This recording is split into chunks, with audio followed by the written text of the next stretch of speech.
అదే RTV app వార్తల్ని క్షణాల్లో చదివే అవకాశం ఉంటుంది. ఒక న్యూస్ పేపర్, ఒక టెలివిజన్ ఛానల్ మీ చేతుల్లో ఎప్పుడూ ఉంటాయి. ఒక దేశ పౌరునిగా ఆంధ్ర రాష్ట్రంలో 83లో ఎమ్మెల్యేగా వర్క్ చేసి 2005 నుంచి 7 ఏదైతుందో ఏపీఎస్ఆర్టీసీ చైర్మన్గా పనిచేసిన కనుక ఇక్కడి కొంతమంది మిత్రులు ఇక్కడ జరుగుతున్న పరిణామాలు, ఆంధ్ర రాష్ట్రంలో కూడా జరుగుతున్న పరిణామాలు చాలాసార్లు మీకు ఇప్పుడు చూపెడతాను. మెసేజ్లు టీడీఆర్ ఇష్యూలో ఏదైతుందో ప్రత్యేకంగా మాట్లాడమని నేను హైదరాబాద్ ఉన్నప్పుడే తిరుపతి వాసులు, వైజాగ్, గుంటూరు, తణుకు వాళ్ళు ఎవరైతే చెప్పలేదనుకోండి, కాకినాడ కొంత ప్రెస్ మిత్రులు కూడా ఈ ఇష్యూ బర్నింగ్ ఇష్యూ దీన్ని ఏదైతుందో కరుణాకర్ రెడ్డి గారు ఆఫ్టర్ 1 ఇయర్ అంటే ఎన్నికలు అయిపోయి దాదాపు సంవత్సరం పైన అయిపోయింది, ఈ ఒక ఇష్యూను ఎన్నికల కంటే ముందు లోకేష్ గారు పాదయాత్రలో కానీ, చంద్రబాబు గారు కానీ మాజీ ముఖ్యమంత్రిగా, పవన్ కళ్యాణ్ గారు కానీ ఇక్కడ జరుగుతున్న టీడీఆర్ బాండ్స్ ఇష్యూలు ఏదైతుందో స్కాండల్ ఉందనేది ఏదైతుందో మాట్లాడడం జరిగింది. లక్ష్మి గారు ఏదైతుందో మొదలు ఆంధ్రప్రదేశ్లో ఉన్నప్పుడు మైన్స్గా ఉండి ఏదైతుందో ఎంత అరాచకం చేసిండ్రు, ఎన్ని వందల వేల కోట్లు ప్రభుత్వం ప్రజల సొమ్ము ఏదైతుందో ఎలా అన్యాక్రాంతమైందనేది కోర్టులలో రుజువైంది. దాంట్లో గాలి జనార్దన్ రెడ్డి గారికి శిక్ష పడ్డది. ఈ మీద కూడా కేసు మళ్ళీ సుప్రీంకోర్టు ఏదైతుందో రీఓపెన్ చేయమని చెప్పడం కూడా జరిగింది. సో అటువంటి అధికారిని ఈ ఆంధ్ర రాష్ట్రానికి ఏదైతుందో తెలంగాణ క్యాడర్ ఉన్నా కూడా ఢిల్లీలో తను ముఖ్యమంత్రి అయిన తర్వాత 2019లో అనుకుంటే 24 వరకు ఆమెను ఉంచారు. 4 important of municipal principal secretary, special secretary చేశారు. అంటే మున్సిపల్ అంటే is a big subject all of municipalities of Andhra. దీంట్లో ఈ అభివృద్ధి ఇష్యూలో రోడ్స్ వైడెన్ కానీ, తర్వాత సుందరీకరణ కానీ, కేంద్రం నుంచి నిధులు రావడం వల్ల కొన్ని నామ్స్ ఉండడం వల్ల ఏదైతుందో ఈ టీడీఆర్ బాండ్స్ అనే సిస్టమ్ వచ్చేదైతుందో రోడ్ వైండింగ్లు ఎవరికైతే స్థలాలు పోయినాయో వాళ్లకు వేరే వైపు అవుతుందో బాండ్స్ ఇష్యూ చేసి 3 ఫ్లోర్ల బదులు 6 ఫ్లోర్లు వేసుకునే అవకాశం. దీంట్లో వేల కోట్ల అవినీతి జరిగిందనేది ప్రతిపక్షంలో ఉన్నప్పుడు పవన్ గారు కానీ, లోకేష్ గారు కానీ, చంద్రబాబు గారు చెప్పారు. ఇప్పటి వరకు చాలా ఇష్యూలో సిట్ వేశారు, ఎంక్వైరీలు వేశారు. బట్ దీని ఇష్యూలో మాత్రము ఇష్యూ నడుస్తూ ఉంది, కానీ దీనికి ఒక ఎంక్వైరీ అనేది ఇప్పటివరకు వేయలేదు. మీ తిరుపతి ప్రెస్ క్లబ్ ద్వారా నేను ఈరోజు బీజేపీ పవన్ కళ్యాణ్ గారి టీడీపీ కూటమి నాయకత్వానికి, అంటే చంద్రబాబు గారికి, ముఖ్యంగా పవన్ కళ్యాణ్ గారికి, బీజేపీ నాయకత్వానికి, అట్లే లోకేష్ గారు వెరీ ఇంపార్టెంట్గా చూస్తుండ్రు కనుక వారికి కూడా విజ్ఞప్తి చేసేది ఏంటంటే దీంట్లో వేల కోట్ల రూపాయల అవినీతి జరిగింది, మీరే చెప్పారు. దాంట్లో ఎమ్మెల్యేగా ఉండి తిరుపతి దేవస్థానానికి ఏదైతుందో చైర్మన్గా ఉండి, రాజారెడ్డి గారితో సన్నిహితంగా జైల్లో ఉండి, ఎమర్జెన్సీలో రాజశేఖర రెడ్డి గారితో సాన్నిహిత్యంగా ఉండి, జగన్మోహన్ రెడ్డి గారికి అడ్వైజులు ఇచ్చి, వారి హయాంలో కూడా ఎమ్మెల్యే, వారి బాబాయ్ అంటే వాళ్ళ రాజశేఖర రెడ్డి గారి తమ్ముని కూతురునే కొడుకు ఇచ్చారు వైస్ చైర్మన్కు. తో సలహాలు, సంప్రదింపులు, అన్ని వ్యవహారాలు చూసిన అతను ఈరోజు ఏదైతుందో 2 సంవత్సరాల స్కాండల్ అయిపోయిన తర్వాత ఈరోజు దీన్ని ప్రజల ముందుకు తేవడము అంటే చేతులు గాలినాక ఆకులు పట్టుకుంటూ ఉంటారు తెలంగాణలో. దొంగలు పడిపోయినాక కుక్కలు మరిగినట్టుంది. ఈరోజు ఏదైతుందో తాటకి, లంకిని, ఇంకెన్నెన్నో పదాలు, అంటే రాక్షసుల పేరు ఏదైతుందో చెప్పాడు. భూములకు గుట్టలు ఏదైతుందో మింగేయడానికి అవకాశం కల్పించిందని తనే చెప్తున్నాడు. కోర్టులు కూడా జడ్జిలు కామెంట్ చేసిందని చెప్తున్నాడు. మరి అటువంటి అధికారిని ఇక్కడ జగన్మోహన్ రెడ్డి గారు వేసినప్పుడు నీకు అల్లుడు, నువ్వు సలహాదారునివి, ఆయన పార్టీ బయటకు వచ్చినప్పుడే మీరు మేమందరం, నేను కూడా మీతో కలిసిన్నాను, గంటలు కూర్చుండి సలహాలు ఇచ్చిన వానివి, మరి ఎందుకు నువ్వు ఈ ముఖ్యమంత్రి గారి దృష్టికి తీసుకెళ్ళి? ఈయన చెప్పాలనుకున్నాడట, నిన్న ప్రెస్ కాన్ఫరెన్స్ చెప్తున్నాడు, మొన్న ఒక అధికారికి చెప్తే ఎందుకు అని చెప్పాడట. ఆ అధికారి ఎవరు? ఇప్పుడు జైల్లో ఉన్నాడు. అదే రోజుల తరబడి మంత్రులకు, ఎమ్మెల్యేలకు ఇంటర్వ్యూ అయింది. తనే చెప్తున్నాడు ఈ అధికారి మంత్రులను పూచిక పుల్ల లెక్క చూసింది. మంత్రులే కాదు, ఆ శాఖ మంత్రి, మున్సిపల్ ఎవరైతే చూస్తారో వాళ్ళని కూడా పూచిక పుల్ల కేరే చేయలేదని చెప్తున్నారు. మరి ఈ విషయము ఈరోజు పబ్లికైజ్ చేస్తున్నావు. ఎప్పుడన్నా నువ్వు జగన్మోహన్ రెడ్డి గారి దృష్టికి తీసుకెళ్ళావా? ఏదైనా లెటర్ రాసి కానీ రిప్రజెంటేషన్ అనేది నువ్వు చెప్పావా? నేను ఎవరికి ఏం చెప్తున్నావు ప్రెస్కు? ఇక్కడ తిరుపతి ప్రెస్లో ఒక అధికారితో డిస్కస్ చేసిండట, ఎందుకు అనుకున్నట, తన మీద ఏ ఆరోపణలు వచ్చినా స్పందించాడట. మరి ఇప్పుడెందుకు స్పందించారు మీరు? ఇప్పుడెందుకు స్పందించారు? తో దీంట్లో చాలా అవినీతి జరిగింది. ఈ అవినీతి ఆమె ఒక్క పాత్ర కాదు. వైజాగ్లో ప్రజాప్రతినిధులు దాంట్లో పార్ట్ అయ్యారు, గుంటూరులో అయ్యారు, తణుకులో అయితే ఒక మంత్రి అయ్యాడు. ఇక్కడ సంగతి నేను సబ్జెక్టు కరెక్షన్, ఎందుకంటే నేను ఎవరితో మాట్లాడలేదు. బట్ అతని మీద తెలుగుదేశము అధినేతలు నాయకులు ఆరోపణలు చేస్తున్నారు, అతనికి దాంట్లో భాగస్వామ్యం ఉందా లేదా అనేది. ఈరోజు నిజాయితీ నిరూపించుకోవడానికి నిన్న ప్రెస్ కాన్ఫరెన్స్ చెప్పిండు, నేను ఏ ఎంక్వైరీకైనా సిద్ధమే. Yes, that is good. ఈరోజు ఏదైతుందో మీ తిరుపతి ప్రెస్ ద్వారా ఈ రాష్ట్ర నాయకుడైన చంద్రబాబు గారికి, దాంట్లో పాటున్న పవన్ కళ్యాణ్ గారికి ఏదైతుందో దీని మీద వెంటనే వీదాలి. ఈ యొక్క డబ్బులు కూడా కొన్ని వందల వేలైతే చెప్పలేను, 100 కోట్ల రూపాయలు అవుతుందో నాకున్న సమాచారం జగన్మోహన్ రెడ్డి గారికి ఎలక్షన్ ఫండ్ కూడా ఇచ్చారు. స్థానికంగా ఎక్కడైతే ఈమె ఈ గుంటూరు పట్టణంలో కానీ, కాకినాడ కానీ, తర్వాత తణుకు కానీ, తిరుపతి కానీ, వైజాగ్ కానీ అక్కడ ఉండే కొంచెం ప్రజాప్రతినిధులకు పోటీ చేసే వాళ్లకు వాళ్ళు అడిగారు, ఈమె కొందరికి ఆఫర్ ఇచ్చారు. అలాగే లంసమ్ పెద్ద అమౌంట్ కూడా దీని ద్వారా ఏదైతుందో పార్టీ ఫండ్ అధినేతకు జగన్మోహన్ రెడ్డి గారికి ఇచ్చినట్టు కూడా నాకు సమాచారం. నాకు చెప్పిన వాళ్ళు ఈ 2 రోజుల్లో కొందరితో వాకప్ చేసినప్పుడు దీని మీద ఎంక్వైరీ వేస్తే నిజాలు బయటకు వస్తాయి. దీన్ని ఎంక్వైరీ వేయవలసిందిగా నేను అవసరమైతే ఒక 7-8 రోజుల్లో జస్ట్ ఇక్కడికి తిరుపతికి వచ్చాను కనుక ప్రజలు చెప్తున్నాను. గుంటూరు పోయి కూడా నా లెటరేడ్ మీద నేను ఒక రిప్రజెంటేషన్, మాజీ ఎమ్మెల్యేగా, మాజీ ఆర్టీ చైర్మన్గా, ఇది ప్రజా ప్రయోజనాల దృష్ట్యా గతంలో మీరు ఎన్నికల ముందు చెప్పారు.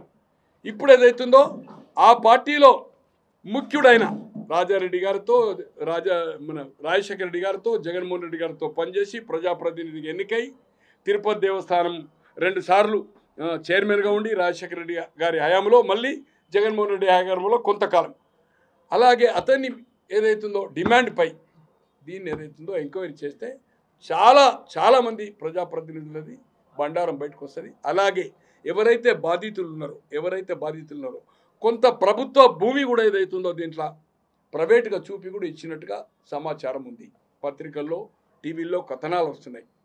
కొంత ఏదైతుందో లేకున్నా, అంటే అవసరము వైడన్ అయితే ఎక్కడైతే రోడ్డు మనం లేకున్నా కూడా ఎక్కడో డిస్టెన్స్ కూడా దాన్ని కూడా ఏదైతుందో ఈ టీడీఆర్ పథకం కింద తీసుకొని ఏదైతుందో ఫ్యూచర్లో ఎప్పుడో చేస్తున్నమాట. ఈ ఫ్యూచర్లో కాదు, ఇంకా 20 ఏళ్ళకైనా కూడా ఆ వైపు మనము వైడన్ చేయము. అటువంటి వాళ్ళకు కూడా టీడీఆర్ ఇచ్చిండ్రు. దాని మీద ఎంక్వైరీ చేస్తూ ఈ టీడీఆర్కి ఎవరైతే ఇష్యూ అయినరో వాళ్ళందరినీ కూడా ఏదైతుందో సీజ్ చేసి 1 by 1 ఏదైతుందో కౌన్సిలింగ్ చేసి ఎంక్వైరీ చేసి ప్రజాధనాన్ని దుర్వినియోగం కాకుండా ఆపవలసిందిగా నేను మీ తిరుపతి ప్రెస్ క్లబ్ ద్వారా చంద్రబాబు గారికి, పవన్ కళ్యాణ్ గారికి, అలాగే ముఖ్యంగా ఎక్కువ యాక్టివ్ ఉండి అన్ని ఇష్యూస్, అన్ని సబ్జెక్ట్స్ చూస్తున్నాడు కనుక లోకేష్ గారికి నేను మీ ద్వారా విజ్ఞప్తి చేస్తూ ఉన్నాను. అలాగే దీనికి ఏదైతుందో లక్ష్మి గారిది 1,50,000 చీర కడుతుండే అని, మరి మీకు సన్నిహితం లేకుంటే మీకు ఎట్లా సమాచారము? 11 నెంబర్ ఆఫ్ విగ్స్ కూడా చెప్పారు మీరు. 11 విగ్గులు ఉన్నాయి. ఆ విగ్గులకు ఒక్కొక్క విగ్గుకు 50 లక్షల ఖరీదని. మరి మీకు ఎలా తెలిసింది? అంటే వారితో మీరు ఏదైతుందో ఇక్కడ పనిచేసినప్పుడు ఇక్కడ ప్రజాప్రతినిధిగా ఉండి ఏదన్నా రిప్రజెంట్ చేసా, కలిసే అవకాశం వచ్చిందా? వారింటికి మీరు రావడమా, మీ ఇంటికి వారు పోవడమా? మరి ఆ సాన్నిధ్యం ఎందుకు చెడింది అనేది కూడా మీరు ప్రజాముఖంగా మీ మిత్రునిగా భూమన కరుణాకర్ రెడ్డి గారు నాకు మంచి మిత్రుడు. అతన్ని నేను మిత్రుడుగా సవాల్ చేస్తూ ఉన్నాను. నాకు హక్కు అర్హత ఉంది. మొదలు నేను భారతీయ పౌరుని, తర్వాత మాజీ ఎమ్మెల్యేను, మాజీ ఆర్టీసీ చైర్మన్. ఇది ప్రజా ప్రయోజనాల దృష్ట్యా ఈరోజు మనం బయట పెట్టడం కాదు. మీకుండే ఇన్ఫర్మేషన్, మీకుండే శ్రీలక్ష్మి గారు ఎక్కడెక్కడ 1000 కోట్లు సంపాదించారని చెప్తున్నారు. ఇవ్వండి, మీరు ప్రభుత్వానికి సహకరించండి, మీరే రాయండి. ఇగో ఇక్కడిక్కడ తీసుకున్నారు, ఇక్కడిక్కడ అన్యాయం జరిగింది, ఇక్కడ ప్రభుత్వ భూములకు ఇచ్చిండ్రు, ఇది అక్కర లేకున్నా అది చేసిండ్రు, మేము ఎక్కడైతే వైడన్ కాడ కొన్ని రిప్రజెంట్ చేసినామో వాళ్ళ దగ్గర మేము చెప్పినా కూడా వాళ్ళ దగ్గర డబ్బులు 10%, 20%, 30% కలెక్ట్ చేసింది అనేది కూడా మీరు ప్రభుత్వానికి ఎంక్వైరీ వేయడం కాదు, ఇప్పుడే మీరు ఏదైతుందో సహకరించడానికి ఈ షుడ్ బి మున్సిపల్ అడ్మినిస్ట్రేషన్ ఎవరు చూస్తున్నారో వాళ్లకు మీకుండే సమాచారాన్ని అంతే ప్రభుత్వానికి అందించవలసిందిగా మీ తిరుపతి ప్రెస్ ద్వారా భూమన కరుణాకర్ రెడ్డి గారికి రిక్వెస్ట్ చేస్తూ ఉన్నాను. చేతులు ఎత్తి దండం పెడుతున్నాను, మీరు ఇన్ఫర్మేషన్ ఇవ్వండి. ఇంత పెద్ద ఇష్యూను బ్లాక్ చేసింది మీరు. తెలియదా మీకు? ఆ అధికారి ఇక్కడికి వచ్చే ముందు, వచ్చిన తర్వాత మీరు చెప్పాలి కదా, చెప్పే ప్రయత్నం చేశారా? ఇది మనకు చెడ్డ పేరు వస్తుంది. ఆ అధికారికి ఏదైతుందో కోర్టు చివాట్లు పెట్టింది, జైలుకు పోయింది, ఆమెకు ధనదాహం తప్పితే ఏమి లేదు, ఎవరిని కేర్ చేయదు. నేను కూడా కలిశాను, ఆర్టీ చైర్మన్కి ఒక జెన్యున్ ఇష్యూకి పోయి కలిశాను సెక్రటరియట్లో. బట్ కేరేపిన్ హాఫ్ అన్ అవర్ కూర్చున్నాను, హాఫ్ అన్ అవర్ తర్వాత చూసి నేను రిప్రజెంట్ చేస్తూ ఉంటే పెన్ పెట్టి రాసుకుంటున్నాను. సో నేను ఇమీడియట్గా లేచి వచ్చాను. దేశంలో ఉపరాష్ట్రపతి ఎన్నిక జరుగుతుంది. జగన్మోహన్ రెడ్డి గారు 2014 నుంచి 19 వరకు కూడా ఎన్నికల ముందు బెయిల్ వచ్చిన తర్వాత ఆ బెయిల్ ఎలా వచ్చిందంటే వాళ్ళ సతీమణి, వాళ్ళ బావగారైన షర్మిలి భర్త అనిల్ గారు ఢిల్లీకి పంపించి నన్ను సహకరించండి నా బెయిల్ కోసము, సహకరించేది ఉంటే నాకు ఏ సీట్లు వచ్చినా ఏదైనా నేను సెక్యులరు, నేను మత పార్టీల కంటే ఎన్డీఏకు నేను సపోర్ట్ చేయడం అనేది ఓపెన్గా జైలు నుంచి వచ్చిన తర్వాత ఇంటర్వ్యూ ఇచ్చాడు. బట్ అనుకోకుండా 2014లో ప్రతిపక్ష హోదా కూడా కాంగ్రెస్ రాలే, బీజేపీతో ఆయన కేసుల విషయంలో అయిండు. చంద్రబాబు గారు ఆ కూటమిలో మంత్రులు అయినా ఆయన సపోర్ట్ చేశాడు. 2019 నుంచి 24 కంటే ముఖ్యమంత్రి కనుక సహాయ సహకారాలు కనుక చేసిండు. ఈరోజు జస్ట్ ఒక 1 వీక్ బ్యాక్, ఇది షెడ్యూల్ ఇష్యూ కాకముందు ఉపరాష్ట్రపతి రాహుల్ గాంధీని ప్రశ్నించిండు. ఎక్కడైతే ఓట్ల ఇష్యూలో అక్కడ బీహార్లో, ఢిల్లీలో ఉద్యమం చేస్తూ ఉంటే ఆంధ్రప్రదేశ్లో కూడా గోల్మాల జరిగింది పోలింగు, దీని మీద రాహుల్ గాంధీ ఎందుకు మాట్లాడడం లేదన్నాడు. నేను అడుగుతున్న జగన్మోహన్ రెడ్డి గారు ఈ తిరుపతి ప్రెస్ ద్వారా, ఏ రోజైనా నీకు రాజకీయ, నీ తండ్రికి 2 సార్లు పీసీసీ, 83 జూలైలో, 99 మేలో 2 సార్లు పీసీసీ, 2 సార్లు ముఖ్యమంత్రి 2004లో, 2009లో, నీకు రాజకీయ జన్మనిచ్చింది 2009లో ఎంపీగా, మీ బాబాయికి ఎంపీగా, ఎమ్మెల్యేగా, అలాగే ఎమ్మెల్సీగా, మంత్రిగా అన్నీ ఇచ్చి నీవేదైతుందో ఏ రోజైనా కాంగ్రెస్ పార్టీకి, ఈరోజు అక్కడ కూటమి బీజేపీ కూటమి మంత్రులు ఉన్నారు, ఇక్కడ మంత్రులు బీజేపీ కూటమిలో అంటే తెలుగుదేశం దాంట్లో మంత్రులు ఉన్నారు. ఈరోజు నువ్వు రాహుల్ గాంధీని ప్రశ్నించిన వానివి రాష్ట్రపతికి ప్రధానమంత్రి గారు చేయలే, పార్టీ ప్రెసిడెంట్ చేయలే, షా గారు చేయలే, ఎవరో నడ్డా చేసింది అనేది అక్కడి నుంచి చేసిందని కాదు, వీళ్ళు పేపర్లు ఏదైతుందో రాజ్నాథ్ సింగ్ గారు చేసినట్టుగా ప్రకటించుకున్నారు. అది ఆయన ప్రకటించలే, బొత్స సత్యనారాయణ గారితో మద్దతు ఏదైతుందో ఇచ్చాడు.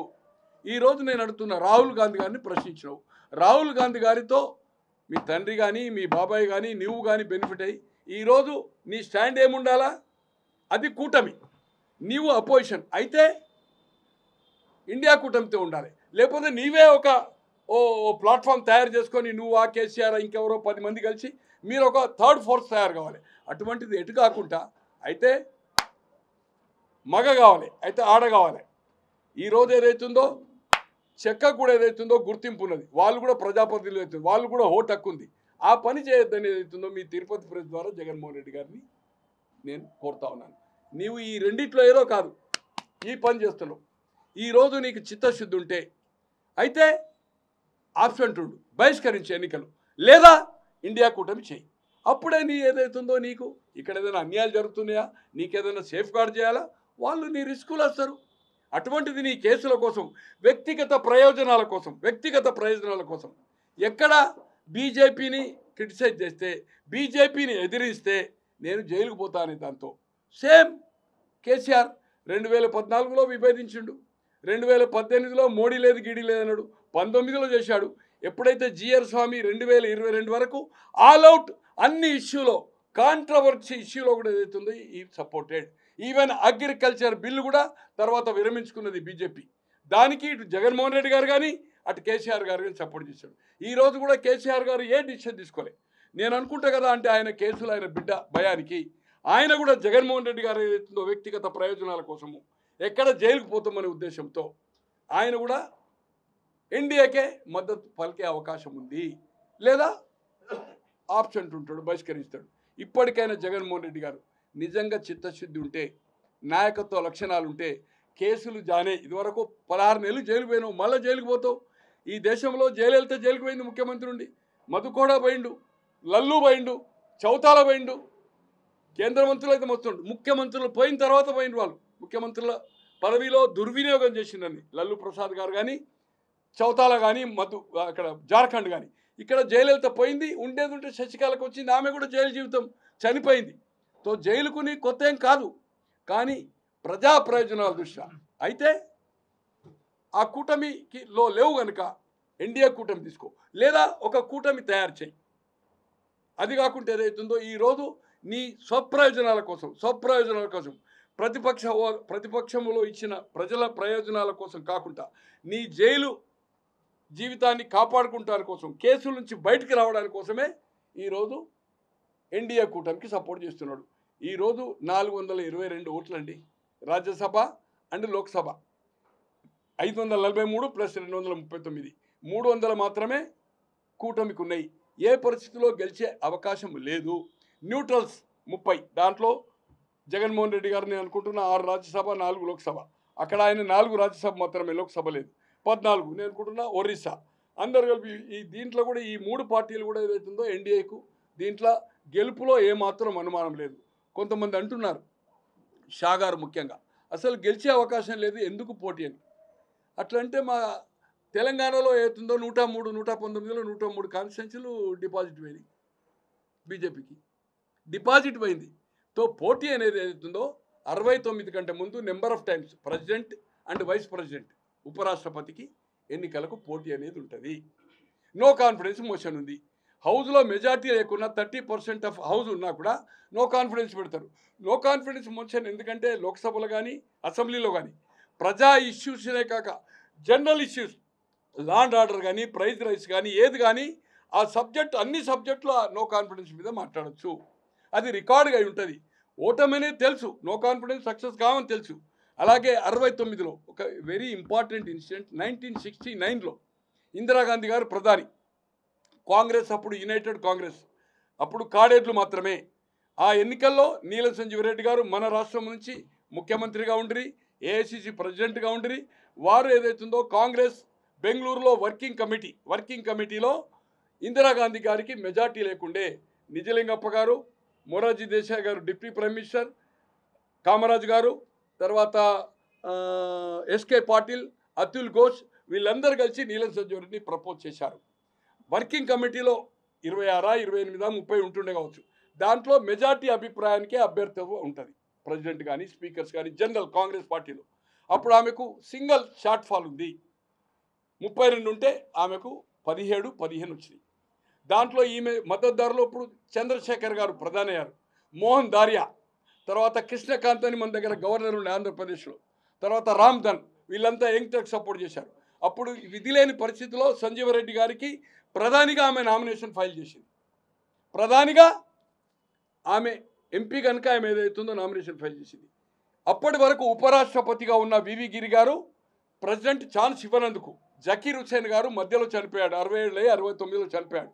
జాకీర్ హుసేన్ మైనార్టీ నాయకుడు. అది రాష్ట్రపతిగా 3 నెలలు ఉన్నాడు, అంటే యాక్టింగ్ రాష్ట్రపతిగా. ఆయనకు అవకాశం ఇవ్వనందుకు ఇండిపెండెంట్గా పోటీ చేస్తే అప్పుడున్న స్వతంత్ర పార్టీ చుక్క గుర్తు, మర్రి చెట్టు సోషలిస్ట్ పార్టీ, బంగ్లా కాంగ్రెస్ అని అజయ్ ముఖర్జీ మాజీ సీఎం ఉండే బెంగాల్లో, భారతీయ క్రాంతికారులని చరణ్ సింగ్ కాంగ్రెస్ నుంచి బయటకు వచ్చాడు, ముఖ్యమంత్రి అయ్యాడు, కేంద్రంలో మంత్రి అయ్యాడు, ప్రైమ్ మినిస్టర్ అయ్యాడు. భారతీయ క్రాంతికాల్ తర్వాత ఏదైతుందో ఈ అన్ని పార్టీలు కలిపి ఏదైతుందో ఆ అభ్యర్థిని వివి గిరిని సపోర్ట్ చేశాయి. వామపక్షాలు CPI, CPM, Forward Bloc, Republican, CD Deshmukh ట్రైఫైట్ చివరి నిమిషంలో ఒక 3-4 రోజుల ముందు సంజీవరెడ్డి గారు ఏది ఉంటే నేను రిఫార్మ్స్ తేలేను, రాజాభరణం రద్దు చేసింది, బ్యాంక్స్ నేషనలైజ్ చేసింది, గరీబీ హఠావ్ ఉంది, పాకిస్తాన్ బంగ్లాదేశ్ కలిసి ఉండే ఆ వార్కు బంగ్లాదేశ్కు సపోర్ట్ చేసి ఆ విభజనలో బంగ్లాదేశ్ స్వాతంత్రం రావడంలో ఆమె పాత్ర, ఇవన్నీ రిఫార్మ్స్ తేవడానికి కోసం ఏదో సంజీవరెడ్డి అయితే నాకు కాంబినేషన్ ఉండదనే ఉద్దేశంతో చివరి అంటే 3-4 రోజుల ముందు అంతరాత్మ ప్రబోధం మీద ఓటేయమని చెప్పింది.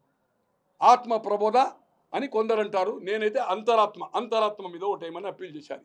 తన మద్దతుదారులైన కాంగ్రెస్ అప్పుడు ఆమె ప్రధాని, కొంత చీఫ్ మినిస్టర్ బ్రహ్మానంద రెడ్డి గారు కూడా అక్కడ వైపించామని అనుకోండి. మర్రి చెన్నారెడ్డి గారు తెలంగాణ ప్రజా సమితి లీడ్ చేస్తున్నాడు. దాంట్లో 4 లోకసభ సభ్యులు 3 ఎమ్మెల్యేలు ఉండ్రి. టీపీఎస్కు ఉద్యమం నడుస్తూ ఉండే. నాకు సపోర్ట్ చేయండి అని అప్పీల్ చేశారు. ఆ ఎన్నికల్లో అఫీషియల్ క్యాండిడేట్ ఆఫ్ కాంగ్రెస్ ప్రధానిగా నామినేషన్ ఫైల్ చేసి కూడా నీలం సంజీవ్ రెడ్డి ఓడిపోయి వివి గిరి గెలవడం జరిగింది. 69-74 వివి గిరి ఉన్నారు. సంజీవ్ రెడ్డి గారు ఓడిపోయారు. మళ్ళీ 77లో జనతా పార్టీ ఫామ్ అయిన తర్వాత దాని తర్వాత ఆయన అనంతపురం వ్యవసాయ క్షేత్రం వచ్చాడు. రాజకీయాలకు దూరం ఉన్నాడు.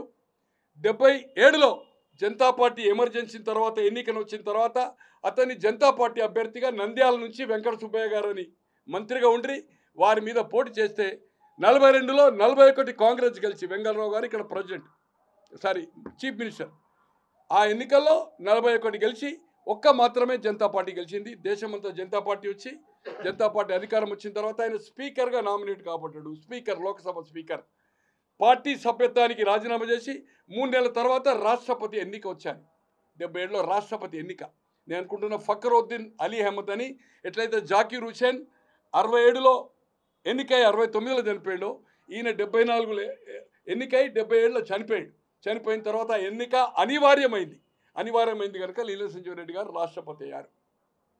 ఆ ఎన్నికలు మాత్రమే చాలా తీవ్రమైన పోటీ జరిగింది. ఎప్పుడు కానీ వైస్ ప్రెసిడెంట్స్కి అవకాశం ఇచ్చిండ్రు. కొండ కింద ఏదైతే నెంబర్ ఆఫ్ యాక్టివిటీస్ ఉన్నాయి, కళ్యాణ మంటపాలు ఉన్నాయి, గెస్ట్ హౌసెస్ ఉన్నాయి. అటువంటి దాంట్లో మానవీయ కోణంతో వాళ్ళను అంటే నా వ్యక్తిగత అభిప్రాయం వారు ఏం రాశారనేది మీరు చెప్పారు కనుక నేను నాకుండే నాలెడ్జ్తో చెప్తున్నా. ఏ మతస్థులు అనేది అవుతుందో ఎలిజిబిలిటీ ఆఫ్ జాబ్ ఇప్పుడు మా ఆర్టీసీలో ఉంది. డబుల్ పీజీ ఉన్నా, ఇంజనీరింగ్ ఉన్నా, మెడిసిన్ ఉన్నా జాబ్ రాదు. కండక్టర్ 10th మార్క్స్ ఏదైతుందో హయ్యెస్ట్ 1/1 10th మార్క్సే కౌంట్ చేస్తాం ఎస్ఎస్సి, వేరే కౌంట్ చేయం. అలాగే ఏదైతుందో అన్యమత వాళ్ళు కొండపై ఏదైతుందో టెంపుల్ కానీ అకామిడేషన్ కానీ కొండపై కాక కొండ కింద వాళ్ళ సేవలు వినియోగించుకుంటే గెస్ట్ హౌసెస్ ఉన్నాయి, లాట్ ఆఫ్ కళ్యాణ మంటపాలు ఉన్నాయి. అటువంటి దాంట్లో వినియోగించుకుంటే తప్పు కాదనేది నాది. But ultimate board is final. You can't question it. You can't board ఏదైతే నిర్ణయం తీసుకుంటే బోర్డు. సార్ ఇంతకుముందు నేను 57 నా 8 ఏళ్ళ వయసు నుంచి వస్తున్నా. సింగిల్ రోడే తిరుపతి దేవస్థానమే బస్సులు నడుతుండే. అప్పుడు ఈ పవర్ స్టీల్ లేవు.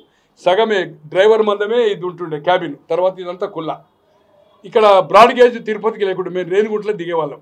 అకామిడేషన్ అక్కడ ఉండకపోతుండే. ఇక్కడ అయ్యవర్ల దగ్గర ఉండి పండుకొని పొద్దుగాల దర్శనం చేసుకొని కొలంలో ఖచ్చితంగా స్నానం చేస్తుంది. గుడి చుట్టే ఒక వైరు 50 పైసా. అప్పుడు అంటే ఆటాన అంటారు. ఆటాన అంటే అప్పుడు 57లో న్యాయ పైసలు స్టోర్ అయింది. అంతకుముందు చారాన అంటే 4 అనాలకు చారాన, ఆటాన అంటే 8 అనాలకు ఆటాన, 16 అనాలకు రూపాయి. 50 పైసా ఆటాన ఇస్తే మేము 10 మంది మంటే కూడా గర్భగుడికేలే ఎంట్రెన్స్. 83లో వచ్చిన తర్వాత రామారావు గారు రిఫార్మ్ చేశాడు. నేను చెప్పొద్దు అనుకోండి. తిరుపతి కొండపై సిగరెట్లు, అమ్మాయిలు, బ్రోకర్లు నానా బీభత్సం అండి. డైరెక్ట్గా గర్భగుడికి బ్రోకర్స్ పోలీసు వాళ్ళు తీసుకుపోయి 83 తర్వాత రామారావు గారు వచ్చిన తర్వాత నేను ఎమ్మెల్యే అయ్యాను.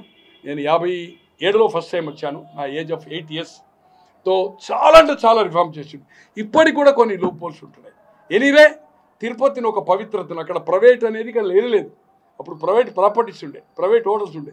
మీకు విజయభాస్కర్ రెడ్డి గారు సీఎం అయిన తర్వాత మొదటిసారి 82లో అయింది కదా, మరి 82 సెప్టెంబర్లో అయ్యారు. తర్వాత 92లో అయ్యారు. ఇక్కడ ఒక మబ్బు రామిరెడ్డి అని ఎమ్మెల్యే ఉండే.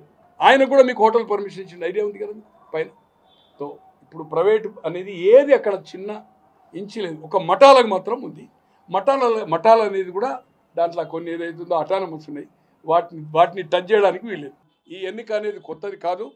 దాని తర్వాత 77 నుంచి ఎప్పుడు కానీ రాష్ట్రపతి కానీ ఉపరాష్ట్రపతి కానీ యునానిమస్ వచ్చాయి. ఏకగ్రీవంగా ఎన్నుకోబడ్డారు. కాంగ్రెస్ పార్టీ నుంచి జాకీర్ హుసేన్, ఫక్రుద్దీన్ అలీ అహ్మద్ అండ్ జైల్ సింగ్ అతను కౌన్సాలి అంటే సర్దార్జీ కావచ్చు. గోల్డ్ స్మిత్ ఒక బీసీని. నారాయణన్ 97లో టీడీపీ కూడా సపోర్ట్ చేసేది. అప్పుడు దేవగఢ హయాంలో ఒక దళితుని కూడా చేసింది. ఇప్పుడు రాష్ట్రపతులు ఉపరాష్ట్రపతులు యునానిమస్ అవుతుంది. అనుకోని పరిస్థితిలో ఉపరాష్ట్రపతి రాజీనామా ఇచ్చింది కనుక ఈరోజు ఇండియా కూటమి గెలవదని తెలిసినా కూడా ఒక సింబాలిక్ మన యూనిటీ ఎంత ఉంది, ఈ ఇష్యూను హైలైట్ చేయొచ్చనే ఉద్దేశంతో ఒక న్యాయ సుప్రీంకోర్టు జడ్జి ఉండే, హైకోర్టు ఉండే, లోక్ అదాలత్ అని గోవా ఉండే. Is a very left ideology ఉన్నాడు. అటువంటిది షా గారు ఏదైతుందో అతను నక్సల్కు ఫేవరు ఒక జడ్జిమెంట్ ఇవ్వడం వలన 5 ఏళ్ళు నక్సలైట్ వెనకకు పోయింది అనడం ఒక హోమ్ మినిస్టర్గా తగదు. ఇది అతను కాదు, అది 3-4 బెంచ్ తర్వాత 2 బెంచ్ కూడా దాన్ని ఎండార్ చేసింది. సుదర్శన్ రెడ్డి ఒక్కరే ఇవ్వలే. సుదర్శన్ రెడ్డి గారు నాకు 73 నుంచి చాలా నాకంటే సీనియర్ అనుకోండి, బట్ వారితో మిత్రుత్వం ఉంది, వామపక్ష భావాలు ఉన్నవాడు, నీతి నిజాయితీగా ఏదైతుందో ఉన్నవాడు. ఇప్పుడున్న పరిస్థితిలో గెలిచే అవకాశం లేదు, కానీ ఒక ఫిట్ క్యాండిడేట్ను ఉపరాష్ట్రపతి అనే అతను రాజ్యసభకు చైర్మన్ అవుతాడు, స్పీకర్ అంటారు.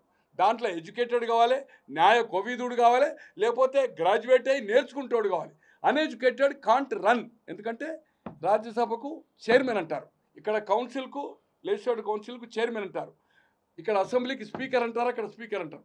చైర్మన్ అంటే ఆటోమేటిక్గా స్పీకర్ కింద లెక్క. దానికి ఏదైతుందో ఎడ్యుకేటెడ్ కావాలి కనుక ఒక మంచి అభ్యర్థిని నిర్ణయించడం జరిగింది. దాన్ని ఏదైతుందో షా గారు కానీ ఇంకెవరు కానీ మా దగ్గర టీఆర్ఎస్ నాయకులు ఒక బీసీ దొరకలేదా, కంచాయిలై దొరకలేదా ఏంటండి? ఆయన కాంగ్రెస్ అభ్యర్థి కాదు, అతను కూటమి అందరు కలిసి కూటమిలో ఉండే ఇప్పుడు సమాజ్వాదీ కావచ్చు, డిఎంకే కావచ్చు, ఆర్జేడీ కావచ్చు, మన ఈయన పేరు కేజ్రీవాల్ పార్టీ కావచ్చు, వీళ్ళందరూ కలిసి CPI, CPM, Forward Bloc, Republican అందరూ కలిసి అతను నిర్ణయించారు. ఆయన కాంగ్రెస్ అభ్యర్థి కాదు, is a independent man. And రియల్గా చెప్పాలంటే is a fit for vice president. దీన్ని ఏదైతుందో తప్పుగా షా గారు చిత్రించడం జరిగింది. నక్సలిజానికి జడ్జిమెంట్కు ఒక సుప్రీంకోర్టు అత్యున్నతమైన న్యాయస్థానాన్ని ఆ ఒక జడ్జిమెంట్ను అతను నక్సలైట్కు ఫేవర్ ఇచ్చిండనేది సంబోధించడము నేను ఒక పౌరునిగా, మాజీ ఎమ్మెల్యేగా ఇది వారి హోదాకు ఒక హోమ్ మినిస్టర్కు తగదని మీ తిరుపతి ప్రెస్ ద్వారా చెప్తాను. తెలుగులో న్యూస్ కి ఫాస్టెస్ట్ యాప్ ఇప్పుడు టోటలీ న్యూ అవతార్లో జస్ట్ 5 seconds లో కంప్లీట్ న్యూస్. సోషల్ మీడియాలో ట్రెండ్స్ కి one stop solution. Live TV app voice search option తో ఇప్పుడే డౌన్లోడ్ చేయండి లేదా అప్డేట్ అయిపోండి. యాప్ లింక్ డిస్క్రిప్షన్ లో ఉంది.